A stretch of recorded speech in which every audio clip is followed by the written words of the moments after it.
Hello, beautiful people. Good day to you. How are you all doing? You're welcome to my channel. This is Esther Emmanuel, your favorite special need coach. Today on my channel, we are going to be rounding up the discussion we started last week on writing tips for kids with messy handwriting. So before we go straight into today's business, I will be right back.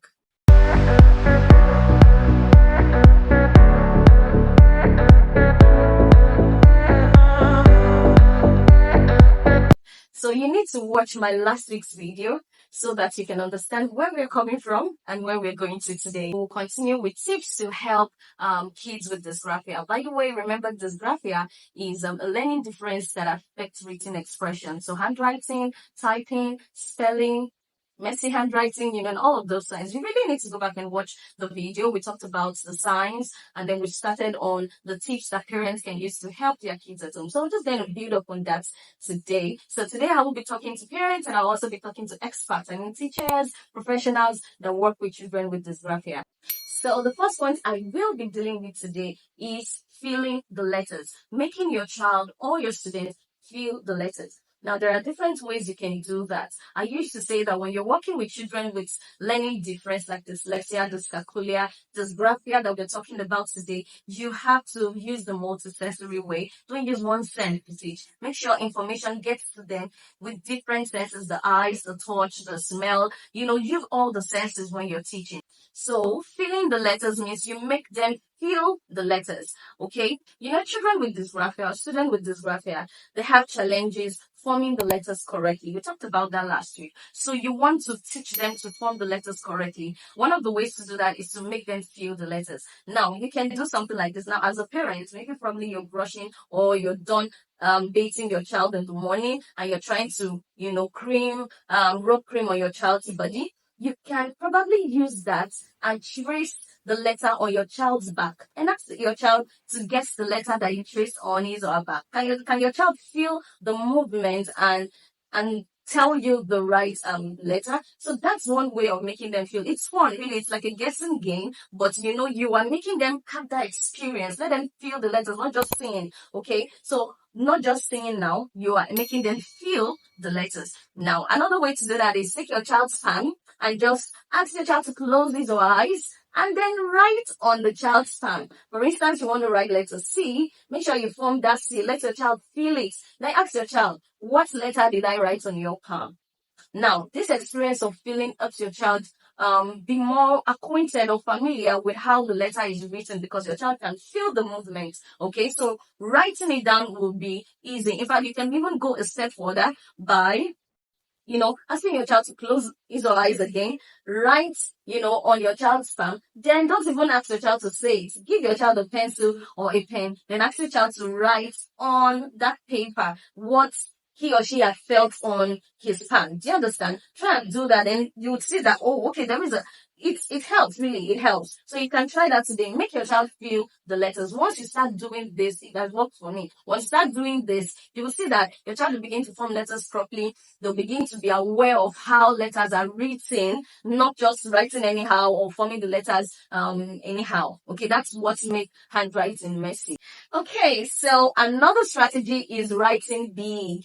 So I don't mean you should allow your child to write very big on their textbooks, okay, or notebooks. What I mean is that you can do a sort of gross motor activity where, you encourage the child to move around the letter. So you can form the letters on the floor, okay, or maybe on the wall. Make it very big. Then you can ask your child to use the whole arm to trace the letter, okay, on the wall. So it's like you're making their body move with the letter. For instance, you're trying to make the child write letter B. So the child is going all the way like, you can see that all my body is moving to the movement of how the letter is supposed to be written. So, it's just a way of also making them feel the letter. So by the time they are writing it down, it's easy for them to remember, okay, I went like this, I went like this, and like this. Okay, if it's on the floor, it's the same thing. They just walk around the letter. It's really fun, especially for younger kids. You would be glad because they'll be happy. It's fun. Then walking inside letter B or letter G.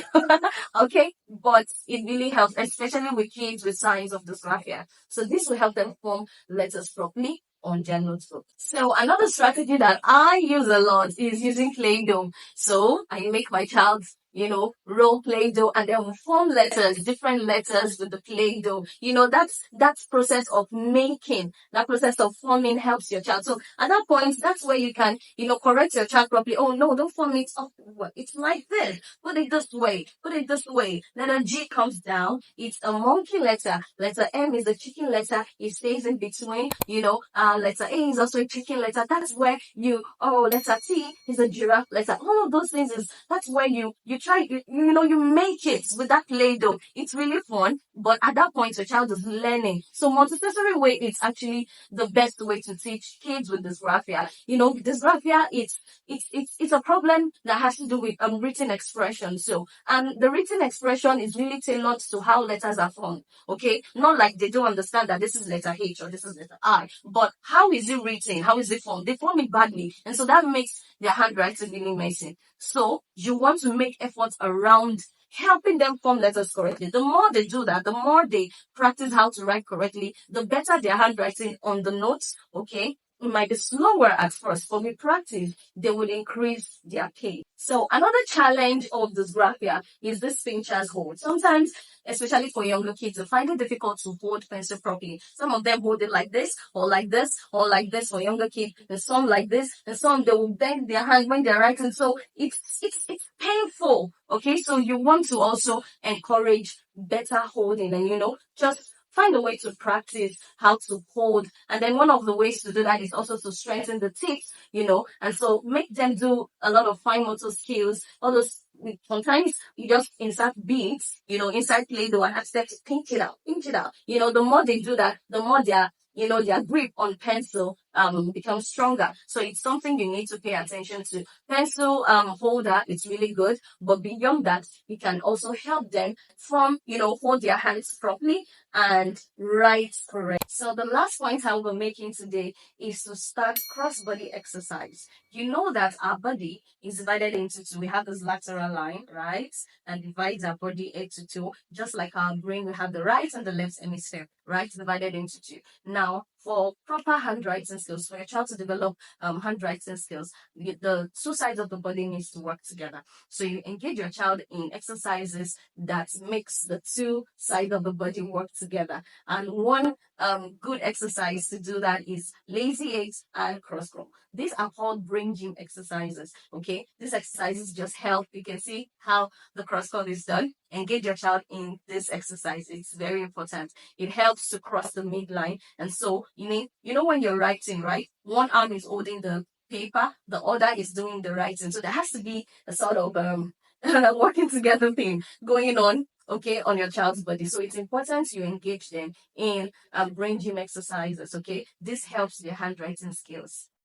Okay, I hope you have learned a lot today. I hope these skills and these tips that I have explained today will be useful for you. Please try them out and let me know how that works for you. I would really love to see your comments below. Let me know what you think about these tips. And if you feel like you need to add more, you can still drop it at the comment section for everybody to benefit from. Thank you so much for joining me today. Next week, we're going to continue with another series again. Watch out for it. Watch out. Before you go, can you click the subscribe button? Please do. Also, click the subscribe button, like as well. The more you like this video, the more this video, is being pushed more to parents and teachers and experts that needs to hear this. So please, just click on the like button and subscribe. Thank you so much. All right. See you again next week. Bye-bye.